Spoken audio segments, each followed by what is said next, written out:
Hello, I'm so glad to be here for another episode. I believe this is episode three on this holistic perspective Substack here. And I am LaTara Venise. I am the host, the writer, the one over here on this side of Substack.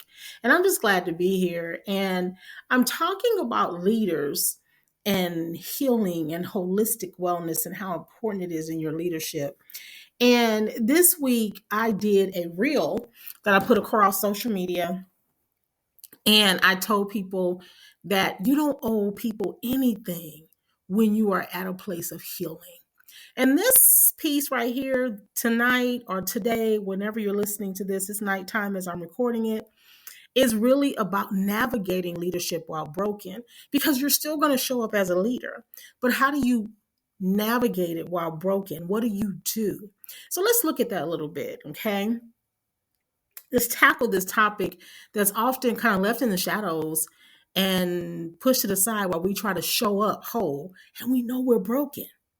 As leaders, there's this unspoken expectation to always be strong, to always have it together. We're seen as the ones others turn to in the moments of crisis. Yet what happens when it's us who are struggling? When we find ourselves navigating the cracks in our own lives?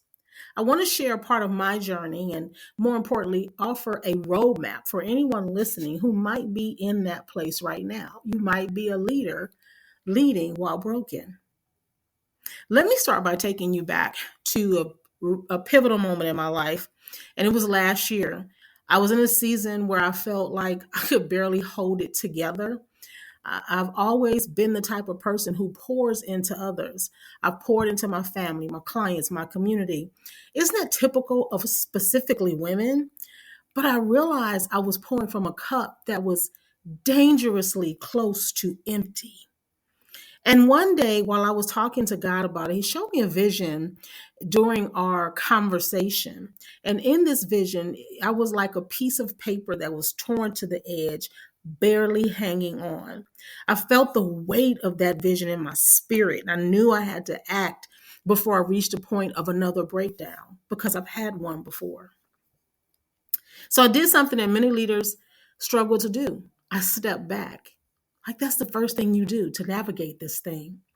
It wasn't an easy decision and it clearly wasn't comfortable, but it was necessary. Here's the thing: being broken doesn't disqualify you from leadership. It doesn't mean you're weak or incapable. In fact, it's in those moments of brokenness that God often does his greatest work in us. But the key in this, we have to allow ourselves space to heal. I remember having a conversation with a dear friend who lovingly reminded me not to self isolate.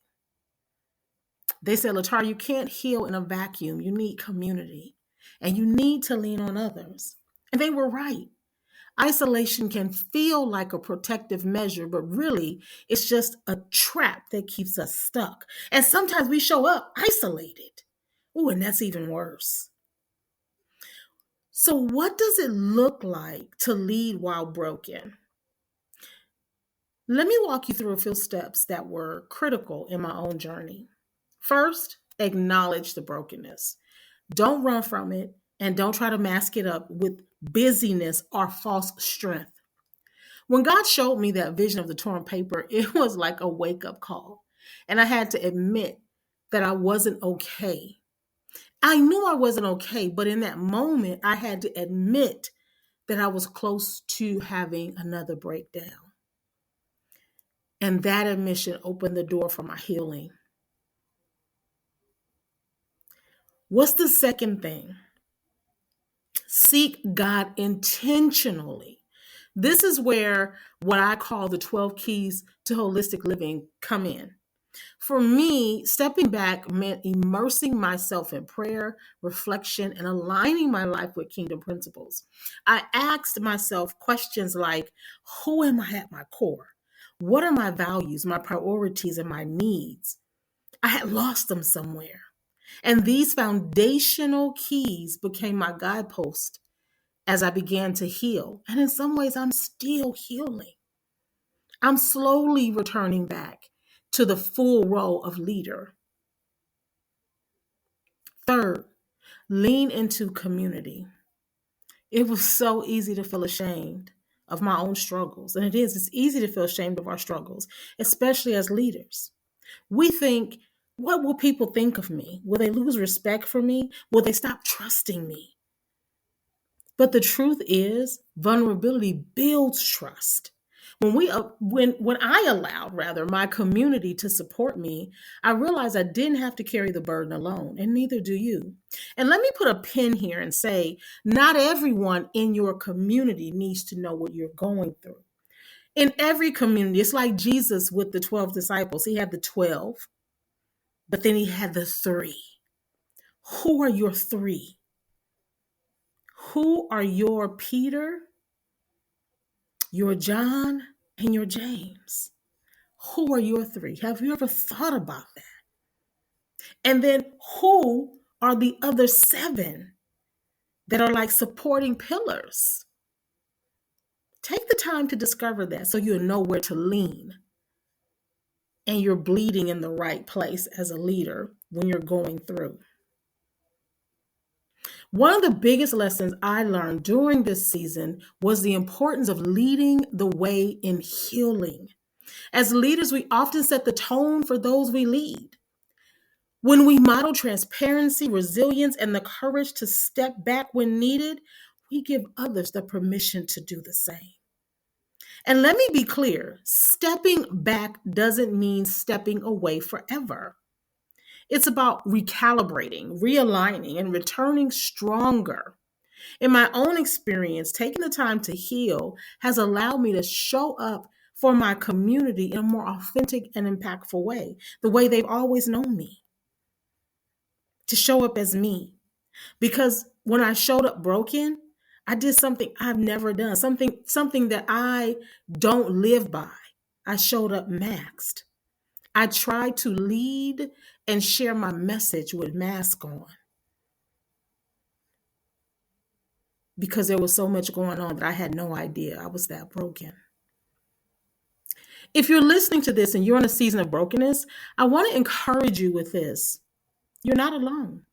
God sees you. He knows the weight you're carrying, and He wants to meet you in the midst of it. But you have to be willing to let Him in. So here are a few practical steps you can take today. Pause and reflect. Take some time to journal or pray about what's weighing on you. What cracks have you been ignoring? Second, reach out to someone you trust. Who are your three? This could be a friend, a mentor, or even a professional counselor. For me, it was all three. Don't isolate yourself.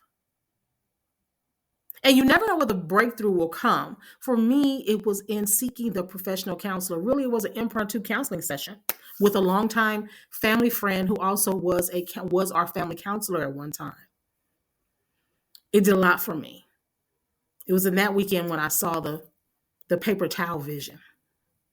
And then third, create space for rest and renewal. That might mean stepping back from certain responsibilities for a time.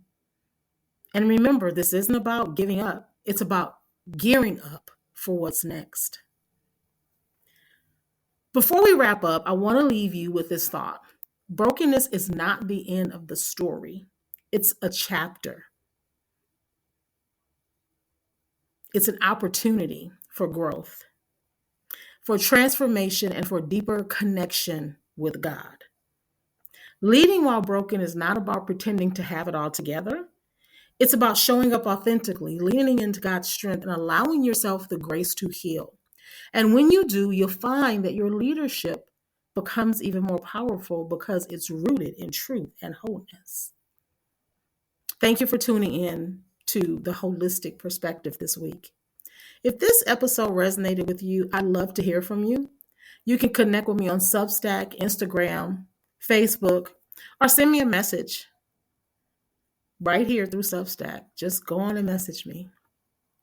And don't forget, if you haven't, to subscribe so you never miss an episode or an article. Until next time, remember, be whole and live higher.